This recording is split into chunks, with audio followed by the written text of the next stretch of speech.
I. This week, we are looking through the looking glass for a show that's all about reflections. On Reflection, it's Joe Lycett.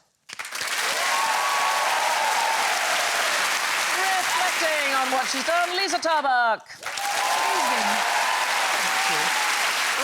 Reflecting the mood of the nation, it's Zoe Lyons.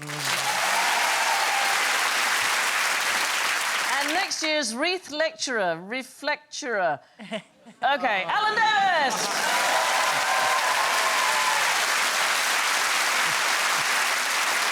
Their buzzers are reflecting off a rock face. Joe goes... Joe. Lisa goes... Lisa.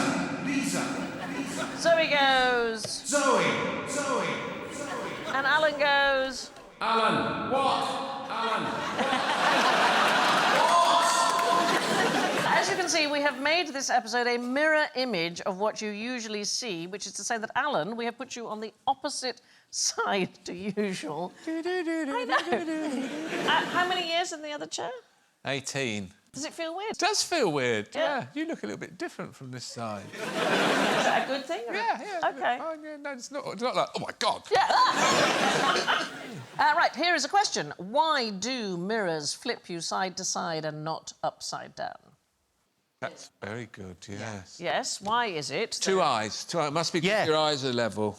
OK, let us imagine that we're looking at writing on a T-shirt, OK, and you can read it perfectly well, and then you look in a mirror, the writing on the T-shirt appears to be flipped. That way? Back to, Yeah. like that, so you can see it is flipped back to front. Yeah, why is that? Why does the mirror do that, and why does it not flip us upside down as well? Why does it only flip as apparently left to right? Is it not what Alan said about your eyes being left and right? I like your eyes are on the side of your head when you do that. Yeah. Just like a fish. Is your eye seeing actually what it is? Does your brain... Does your brain flip it? Have you had a stroke? Yeah. When it comes in your eye, it's already flipped. Right. And your brain flips it around. What he said, That's what I think everybody is making it much too complicated. So here's what we're going to do. We're going to try this, and Joe is going to be my assistant. Joe, I want you to take a piece of card that we have got here. Yes. Write a large, clear word in capital letters on Oh, my God, are you going to try and guess it? No, I don't want to guess it. It's not a magical trick. What's the point, then? I want a magic trick. OK, Lisa, could you... the word. Right? Any word. Any word, darling. What about the word boss, for example, which, you know, lots of people have a boss, right?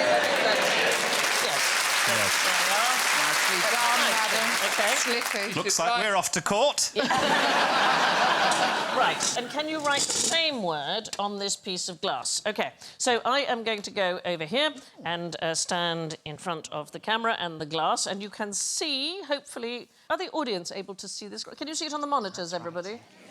So you can see that it says boss. Now, when I have it, as it were, on my T-shirt and I look in the mirror, it is... It's flipped round, OK? Yeah. So the question is, why does it do that? Well, the mirror hasn't done anything. It was me who flipped it round. There is absolutely nothing happening in the mirror. If you look at the card, I am flipping it around. The mirror has not done anything, and in fact, if you bring the glass, darling, bring the piece of glass over here. Have you written the same word on the piece of glass? Yeah. OK, so come here, my darling. Let's put the card behind it. Let us imagine, there it is. Can you see that perfectly well? There it says boss. But if I don't flip it around now, because it's written on glass, when we look in the mirror, it is perfectly fine. The mirror has not done anything. It is me who did the flipping around. Thank you, my darling. The most brilliant magician's assistant there. Fantastic.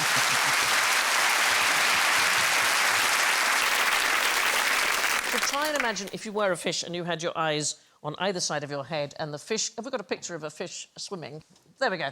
So a fish swimming alongside a mirror would see the eye exactly where it's supposed to be and the tail exactly where it's supposed to be. It would know that the mirror has done nothing. The flipping is done by us and not by the mirror. I don't think I've ever questioned that. No, and then actually once you do start thinking about it, it does slightly do your head in. So hang on, is Alan over there because I've done it in my head? Yes. Everyone's done me in their head, Joe.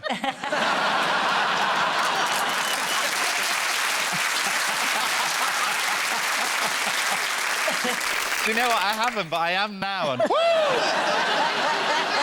Is there a mirror?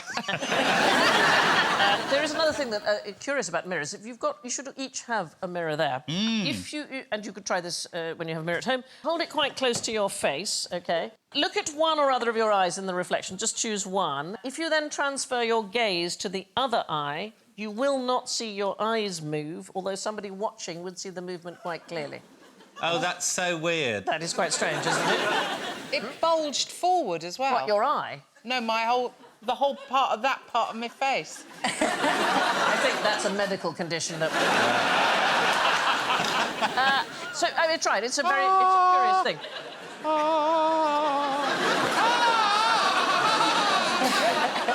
Scream!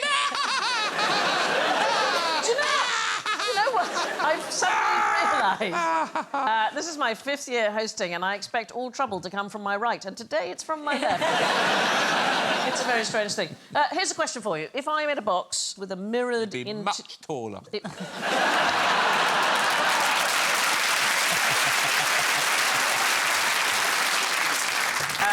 If I made a box with a mirrored interior and we shone a light into it and we closed it, does the light keep bouncing around forever? Are you in the box? Yeah, I'm in the box with a small torch. Let's work it that way. We just bang on the box and go, Sandy, if I turn Sandy, can you see a light? If I turn the torch on and then I turn it off again, will it bounce around forever? No. Why not? Well, I don't know. I'd love you to tell me. No. Well, if you imagined this was a giant box and you had 2 mirrors over there and you shone a torch, it wouldn't. If you then turn the torch off, It's not gonna bounce it wouldn't bounce back and forth. But why not? Because It's because no mirror reflects 100% of the light striking it. So some of it is absorbed and eventually, I mean, actually unbelievably quickly, because it's millions of times per second, it would be absorbed by the mirror and it would leave the interior completely dark.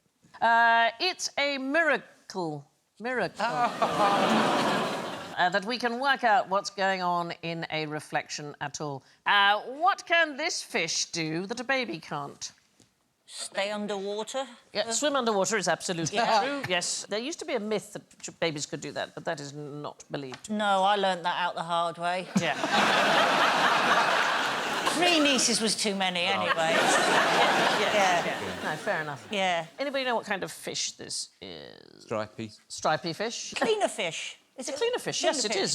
It's a cleaner wrasse. is it something to do with reflections? Because that is the topic. Yes. So well done, Joe, for paying attention. Can it recognise itself in a mirror because babies can't? Correct.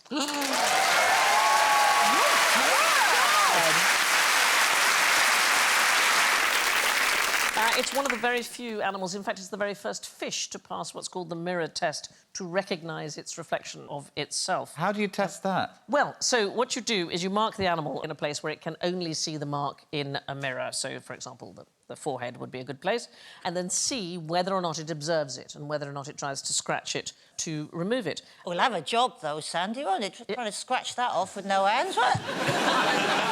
Except that cleaning off marks, Zoe, is what it does for a living. For a living? Yeah, they do actually have stations, and the clients, as it were, come to the station to be cleaned. They work for about 4 hours a day, and they clean about 2,000 clients. So it does seem like, when you're looking at them, as if it's a job, but that's what they do for a living. That's it, inside the mouth of a Rankin cod. Look at that picture. I think it's so exciting. There's got to be a lot of trust, hasn't there? A lot of trust, except that all of the fish that are cleaned end up living longer, and they tend to be smarter because they don't have the parasites.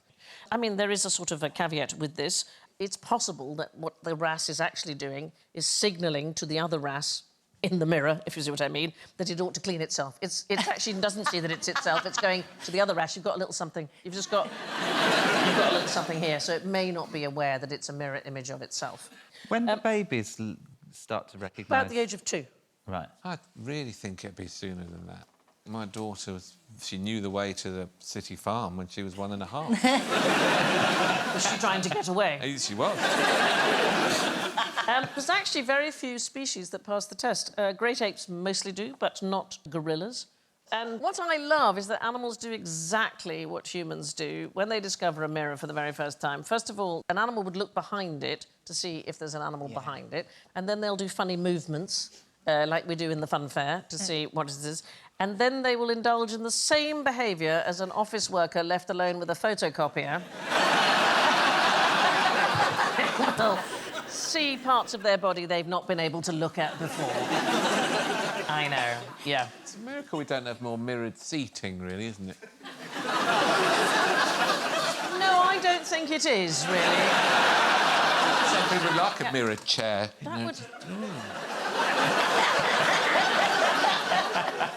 You get some very odd selfies then, wouldn't you? That for a dick pic. Could you get a mirrored internal bowl of a toilet? Because that would be like a fun fair mirror for your undercarriage, wouldn't it? Because that would have a curve to You it. could definitely have a mirrored urinal. I can't see why you couldn't have that. Yeah. Because Sort of honestly... shooting at yourself. Have you... What is wrong with men? Why can't We've just got a sense of fun. A sense of fun, darling. You've actually got an aiming device that doesn't seem to work. Oh, no, mine does. Mine does, because there's in one pub in London that I went to, there's like a game, and it's got sensors in the urinal, and I got the top score on the thing, and it asks you to put your name in, but I didn't want to put my name in, so I put Adrian Chiles.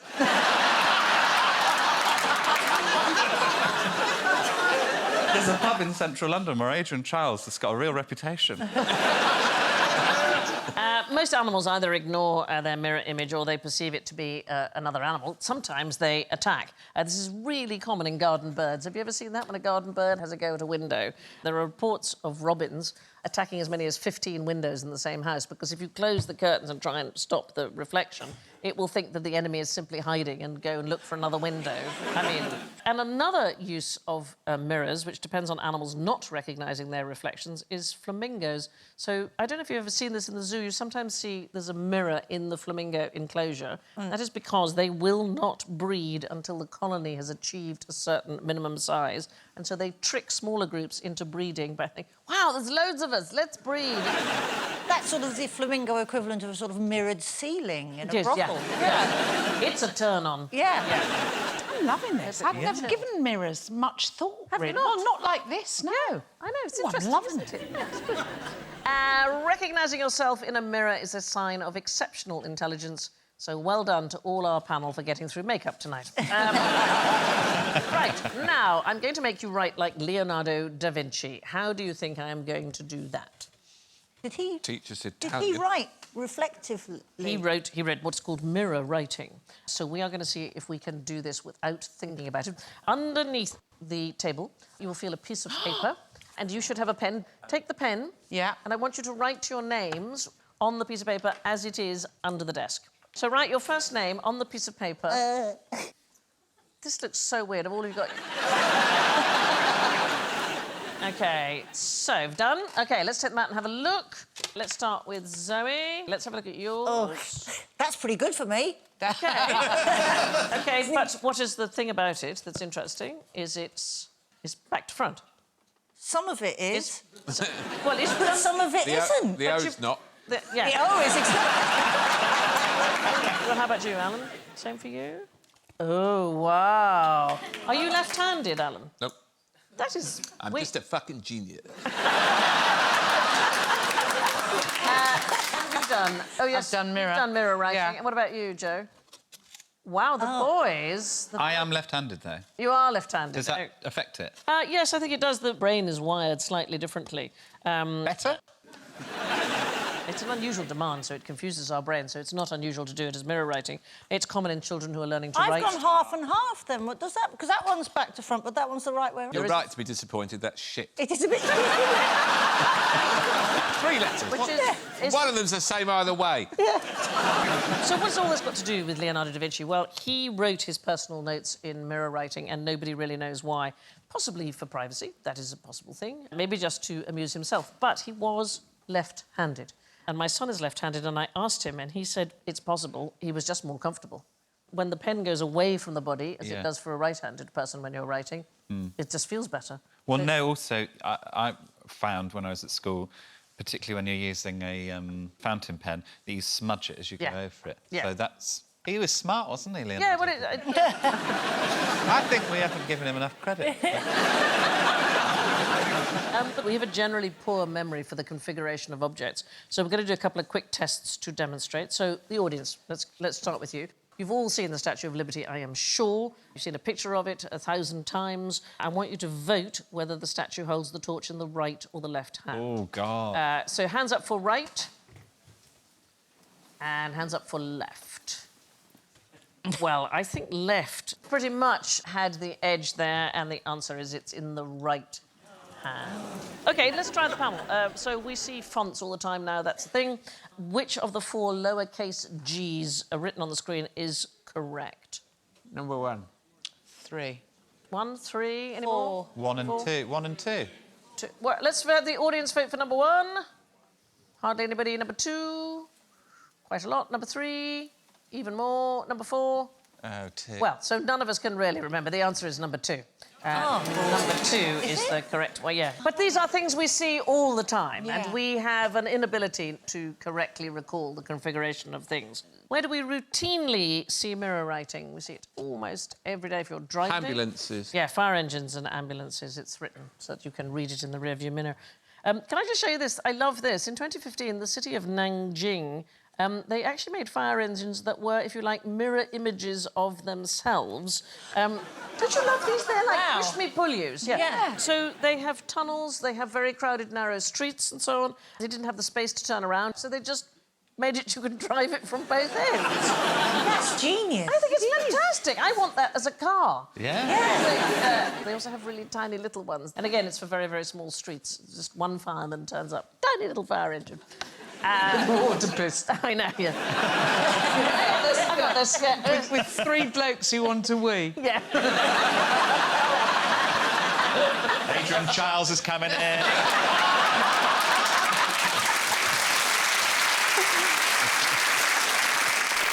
What's the difference between a one-way mirror and a two-way mirror? Oh. So a two-way mirror, I would think, yes. is the one that in the cop shows. Yes. That you're looking through at the suspect being interviewed and remaining anonymous. And they can't see you? Yeah. So are you saying it's a different kind of mirror? Well, now I'm thinking that's actually got to be one way, hasn't it? So you're seeing, but they can't see in. Yeah. So is that different to... I want to go Is it just a paint? This is amazing. I've just not ever thought of about this. mirrors at all? Is a two-way mirror just a window? I think it probably is. It's a window with the light out. Yeah, that's it. They all sit in the dark, don't they? Mulder and Scully and all them. They sit in the dark. Yeah. That does matter, that they're sitting in And the the other dark. light is very, very, very brightly lit. Right, while so they're what in does there that tell us? Sweating. Do you want a cigarette? Well, you can't have one. Yeah. That's a one-way mirror. Yeah, the effect depends on what they call a half-silvered surface, so it reflects about half the light and is penetrated by the rest. So it penetrates at an equal rate on both sides, this mirror. It's not does it only works one way. You know, if you stand in a lit room, OK, and it is dark outside and there's somebody outside, you can't see them, but they can see you perfectly well. And it is the same effect, so that one-way and two-way mirrors are exactly the same thing. There is nothing really special about one side of the mirror over the other. If one side is brightly lit and the other side is left in darkness, all the light that reflects off the mirror on the bright side will swamp the much smaller amount of light that's passing through from the dark side. So ways in which you could tell, actually, that you're being observed by a mirror. First of all, it'll be set into the wall rather than hanging on it. If you rap on it with your knuckles, you can hear that it's hollow. If you actually went up and pressed your eyes like that up to the mirror, you'll block out the light from the room that you are in. If it's a reciprocal mirror, you should at least be able to see something through. And I think at last resort, just chuck a chair through it. That'd be... Anybody know about the trick called Pepper's Ghost? Pepper's Ghost? It's one of my favourite things. So two mirrors at an angle or something like that. It is to do with an angled mirror. It's a wonderful trick. It was made famous by a British chemist who was known as John Pepper, and it was a way to make a ghost appear on the stage. I think we can show you with a diagram. There is an invisible piece of glass. Can you see the glass is this angled thing up on the stage? The glass is angled at 45 degrees to point down into the orchestra pit, And then we've got the actual actor. Can you see standing there with a light shining? It is reflected in the glass and up onto the invisible glass there, and he will appear as a hologram. It'll appear as a three-dimensional ghostly figure standing on the stage. I mean, it is an astonishing trick, and it's been used by politicians, people like Narendra Modi, the French presidential hopeful Jean-Luc Mélenchon. This is him on stage, except it isn't him. It is a hologram. Almost every hologram you'll ever see is a version of Pepper's Ghost, and I love that the Victorians knew how to do this, and we sort of don't use it very much. Right, who has the biggest ears in Britain? GCHQ. Yeah. I'll go with that. It's size-wise we're talking about. I think this This guy's bloke probably is- up there. Yeah. He's up there, yeah. Has that been photoshopped or is that a real ear? No, darling, it's pretend. What do we think we are talking about? So you're not far off in terms of the protection, security of the country. Not one of those listening devices built before the invention of radar. It is. You are exactly right and get an additional point. That is what it is. You started, but he finished. I should have half of that point. It's the really. concrete ears or acoustic mirrors. Yeah. Oh, because yeah. You'll see 3 of them at Dungeness. Aren't they amazing? So it's the precursor to radar. These are these huge concrete dishes. They were along the south coast and elsewhere at the beginning of World War II to detect approaching aircraft. And if you look at the middle, they had a microphone suspended in the focal point. And they had a range of up to 27 miles. They could hear planes coming. So here's the problem with it. If a plane comes from behind... You know what I'm saying? The thing is, Germany's not behind, is it? It's No, over there. but they might have thought, I've got those ears, I better circle round and come in. Or It's if the same it's... principle as an owl's head. Is this you being an owl? Are you being an owl? Be an owl for you Okay, now. yeah. Be an owl for you now. That's, yeah. Yeah. That's They amazing. fly with their heads pointing down. Yeah. Yeah. And the sound of little things trying to avoid being eaten at night, rustling about. That's me. It's amplified within the concave face. So they can hear animals underground, 4 feet underground. It is and astonishing. hover about waiting for them to come out. Yeah. But they must fly into a lot of lampposts. You can see the lamppost. Yeah. It's the tree. I thought that was because the animals that they were chasing, Yeah. the urine has got a different sort of phosphorescence. At That's Oh, no, true. that's hawks. But the amazing thing about these, the harder the material, the more that the sound will bounce off it. So concrete is absolutely ideal. But then radar came in that superseded it, faster planes and so on. I love the whole story of British radar being discovered. It's a byproduct of something unsuccessful. So they wanted to develop a death ray, obviously. Yeah. Mid-1930s, the British government, they wanted to stay ahead of the Nazis in the arms race. So they offered a £1,000 prize to anybody who could zap a sheep at 100 paces. And they gave this a go, and there was a man called Robert Watson Watt of the... There he is. Doesn't he look like... hello, I'm from the 1930s. Of the radio research station, they asked him if he could work on this, and he realised it was impossible. It would require far too much power, but he suggested some alternative research. He looked into using radio waves to detect far-off planes long before they could be seen, basically by sending out radio signals and then timing how long it took for it to echo back. And that became the radar system, which was obviously so hugely important in the war. Now, which is better, symmetrical knees or symmetrical nostrils? Oh. I know. Who would have thought there was a choice? Which is better? Yeah, which is better? I'd say knees. Why would you say knees? To have your face exactly the same on both sides Is would weird. actually be really odd, wouldn't it? Yeah. No, I thought the height of beauty was having a symmetrical face. OK, let's have a look at ourselves with symmetrical faces. Oh, God. Here we are.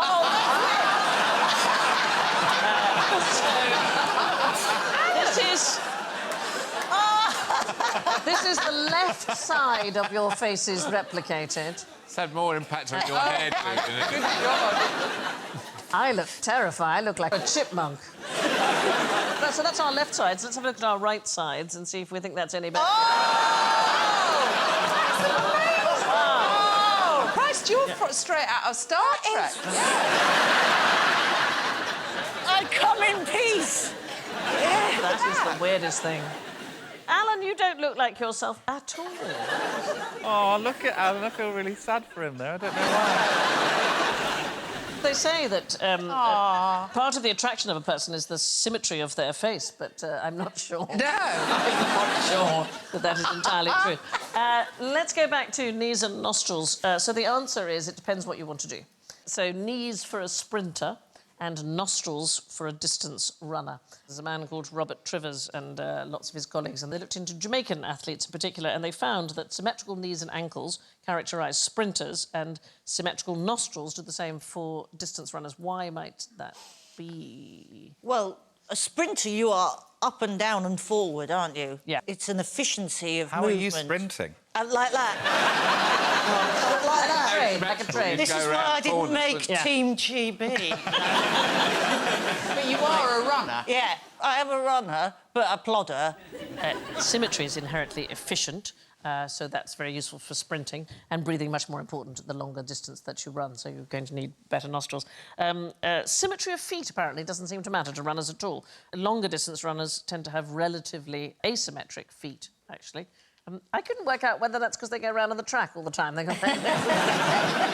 But in all of the groups, the left foot tends to be larger than the right in runners. Wow. My left foot's bigger than my right. Is it? Considerably? About half a size. Good to know. Weirdly, it's all on the back of the foot. The front of the foot's the same. What, your heel? You've got a big bulging heel. Is that what you're saying? It goes back about 6 I've never noticed that. I've got the effect of a kind of a rocking chair. If I wait at a bus stop, I can be quite alarming on one foot. Anyway, you might think that symmetrical knees are caused by sprinting, but in fact, it can be used as a predictive measure. If you look at the relevant symmetry of a child at the age of 8, you can predict whether or not they're going to be a good sprinter. So it's not the training programme that has changed their physiology, it's the fact that they already had symmetrical knees that's made them good at sprinting. Back in the day, what was the problem with watching snooker in the mirror? It was in black and white. Well, that is in a way correct. Because you know, within football, they used to have a rule that if it was an international game, you couldn't have teams, even if they were in red and blue shirts, one of them had to change, because in many of the developing countries, they hadn't yet got colour television and they wanted to expand football around the world, and if you're watching in black and white, you couldn't tell the difference between one team and another. So television sets in the early days were monochrome, and so were the earliest mirrors. The reflections that they gave were effectively monochrome. What? Yes, because strong, bright colours were sort of dimly distinguishable, but subtle colour distinctions were really difficult, so a game of snooker watched in an early mirror would have been practically impossible. Sorry, the mirror... Whoa there! The mirror made things black and white. So the earliest mirrors are made of volcanic glass. It's something called obsidian. Have a look in this, Sterling, and you will see. So you have to imagine this is before the invention of being able to put silver on glass. Before the invention of snooker, surely.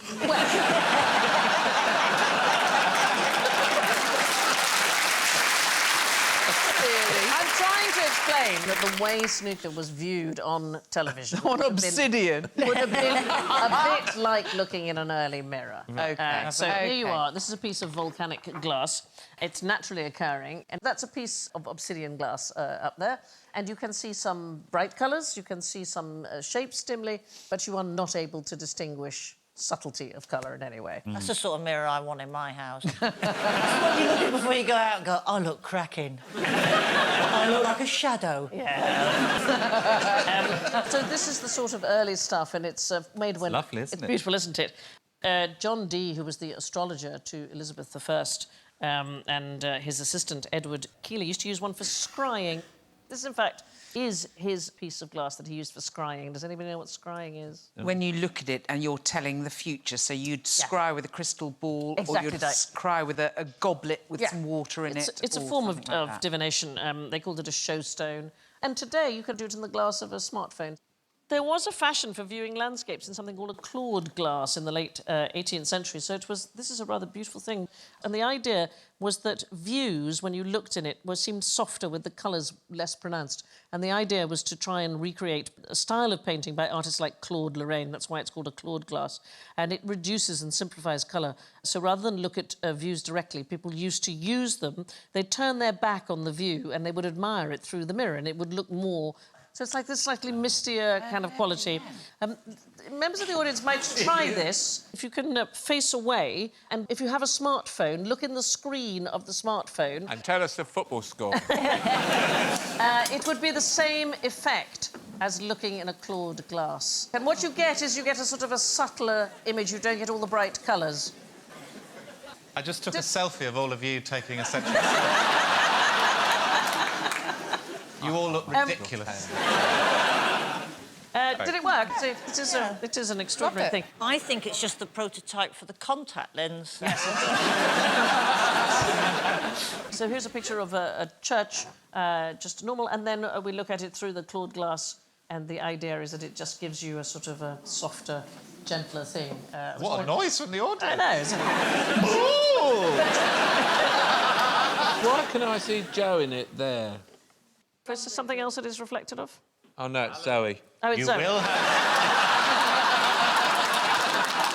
That's what I mean, softer and gentler. Yeah. The process for actually silvering mirrors the way that we know them today was not invented until 1835. So before then, if you put hot metal on glass, it just basically broke. And that means that most people before mid-19th century had very little idea what they looked like. What a relief. I know. I mean, that famous picture of Narcissus looking in the water, it's very rare that you get that fantastically detailed picture of yourself. Where did she get that outfit from? Is that a Zara number? Yeah. Half a Zara number. That is Echo looking at He's going, I've got my boob out, look at me. Stop looking at yourself. No, don't want to. Here's a very... Right out, fully out. Right. How do these scientists know how far away the moon is? We measure how long it takes the light to get to us using a mirror thing. Yes, but where's the mirror? They put a mirror on the moon. 5. They put 5 mirrors they? on the moon. Yep. 3 American, 2 Russian were left behind by the various... There's one. Various manned Apollo missions, the unmanned Soviet missions. The very first one, Neil Armstrong and Buzz Aldrin, the first men on the moon, It planted just it. looks like a bit of fly tipping, doesn't it? Yeah. On our way and get rid of the fridge. Yeah. Leave that there, that'll be gone in the morning. Yeah. There'll be a mattress further on.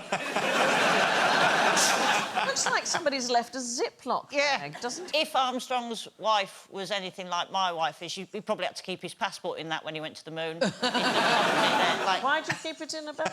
You know, like, one of you in a relationship's always keep documents in a foldy thing, don't they? Yeah. And whenever we go on holidays, my wife has about 3 or 4 foldy things. A going foldy thing, a being there foldy thing, and a coming back foldy thing.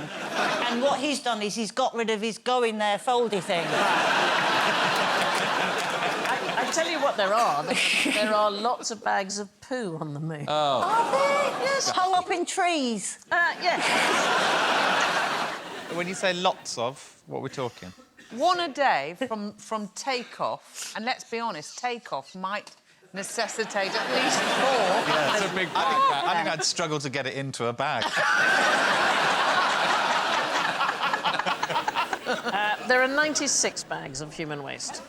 These retroreflectors, astronomers used them for 40 years to precisely measure the distance between here and the moon. So what they did was they fired laser beams from equipment in Texas, and they timed how long it took to get there and bounce back again. And what they worked out is that the moon is moving away from us by about 3.8 centimetres per year. It'll be back. It's like the children. Yeah, when it sees what it's like out there, It'll be back.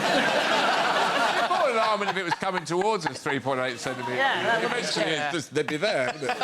It's the accuracy that you need from Texas to hit this mirror with a laser. It's comparable to using a rifle to hit a moving penny 2 miles away. It's the equivalent of measuring the distance between New York and Los Angeles to the nearest 0.25 millimetres. Now, for the part of the show which reflects poorly on everybody, general ignorance, fingers on buzzers, please. What's the best way to pull the pin out of a grenade? Joe. Joe. I know they're going to go, woo, but I would love, if I ever throw a grenade, which I'm hoping I won't have to, but if I do, I'd love to go out with my teeth and throw it.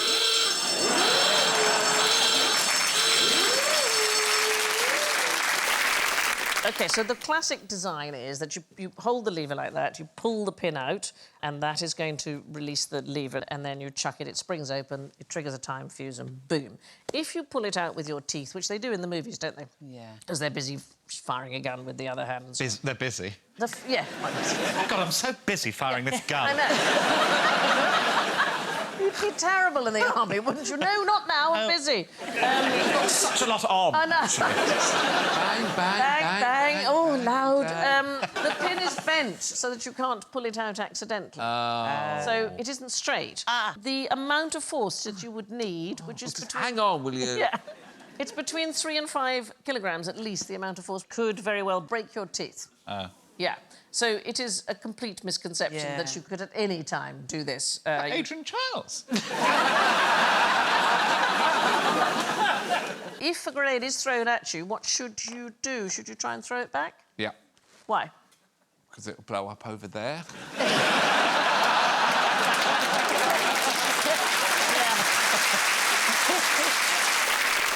There isn't time. I'd run if I was you. You've got 3 to 5 seconds. 3 to 5 seconds from lobbing it? Or... From the moment the person has thrown it. Because like I said, I'm not much of a sprinter, more of a plodder, so you just wonder... Yeah, from the moment the person has thrown it, you've got... Don't throw it back, that's the thing. Don't throw it back. That's rude. Back. Leave it. Leave it. Leave it. Walk away. Yeah. That's your last Quickly. thought. Yeah. Sandy said, don't throw it back. I haven't got time for this, I'm busy, actually. What happens when you have a bump on your head and you wake up with foreign language syndrome? Okay. You don't speak in foreign language, you speak in a foreign accent. Clever. Is correct. That's Clever. exactly right.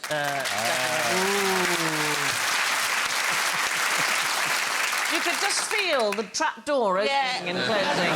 Because if you could speak another language, and all I'd have done at school is just bash my head off the desk and go, Yeah. oh! Yeah. Bonjour. No.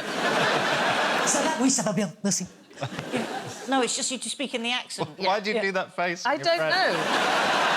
I'm imagining smoking a Gauloise cigarette as well. That's very odd. Ça va bien.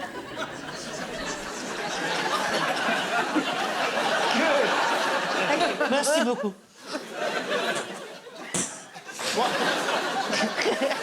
It's just so weird how you turn into a cartoon.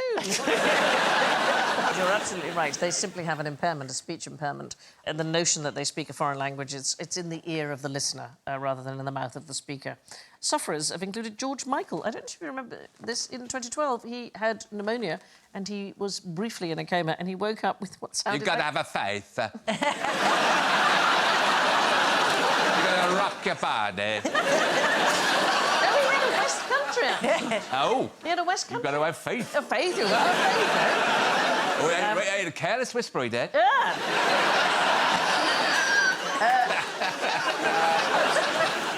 This is a terrible story. There was a Norwegian woman called Astrid L, and she was hit in the head by shrapnel during World War II in an air raid, and it left her with a German accent. But it was a speech impairment, and it resulted in her being ostracised by other Norwegians because they thought that she had somehow been associating with the Germans. I heard someone on This Morning went on. They'd had some organ transplant, and when they woke up, they were really into vacuuming.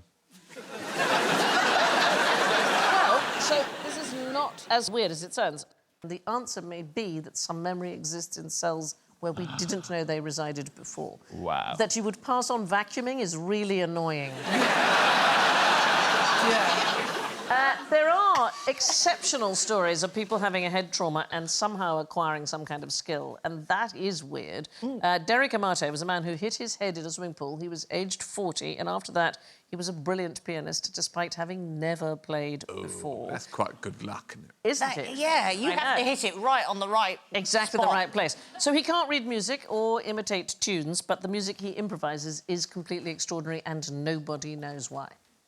That is weird. That is one of weird, those yeah. things about the brain. It's just... Better than vacuuming. That's This Morning. That is the booking policy of This Morning. Yeah, absolutely. Anything over vacuuming, Yeah, we're yeah. not interested. If it's Chopin, no. Yeah. I'm Danker. Phil and Holly aren't going to talk about Chopin. No, why would they? If someone starts speaking French after a knock on the head, it probably means they're French. Lastly, a question about reflexes. What happens if you dream that you are sneezing? Lisa. Yes, Lisa? You wake up sneezing. I was distracted by that picture. You wake up as a dog, isn't it? Yeah. It's impossible to sneeze at the same time as dreaming. So during REM sleep, which is the time when you dream, your muscles, including all your reflex muscles, are completely paralysed.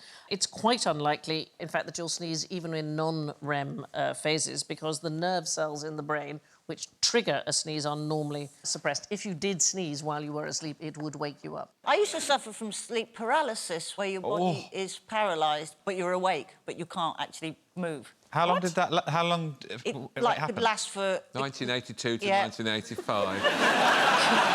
The Victorians used to depict it with an evil spirit coming into the room to take away your soul, because often when it happens to you, you see a dark shadow moving through the room.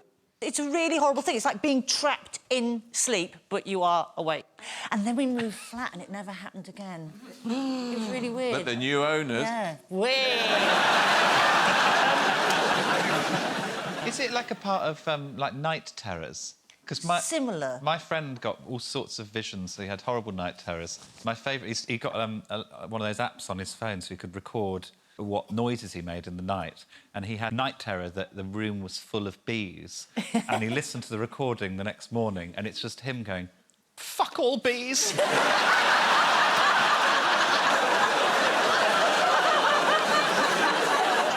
What about sneezing underwater? Possible? Can you sneeze underwater? You can when you've done it. Scuba diving. diving. Yeah, you unattractive. Yeah, it's not Blinds attractive. you, yeah. You get all the snot in your face mask. It's not pleasant. I've once vomited while diving.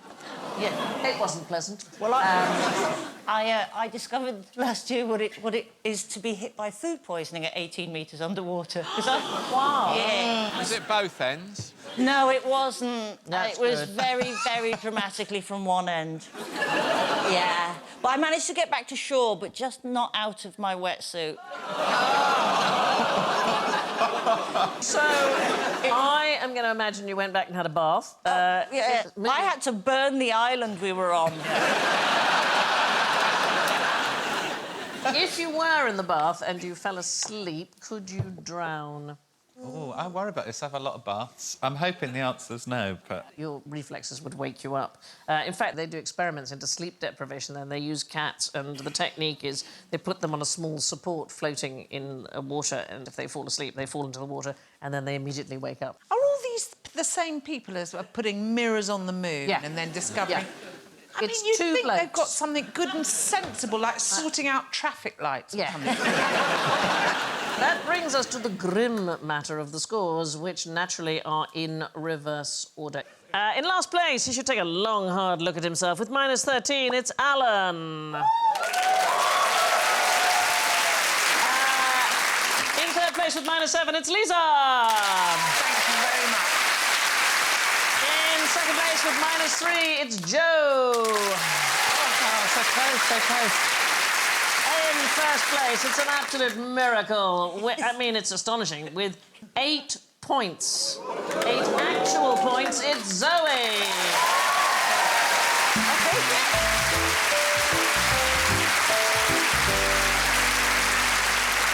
It's thanks to Lisa and Joe, Zoe and Alan, and I leave you with this from US comedian Rodney Dangerfield.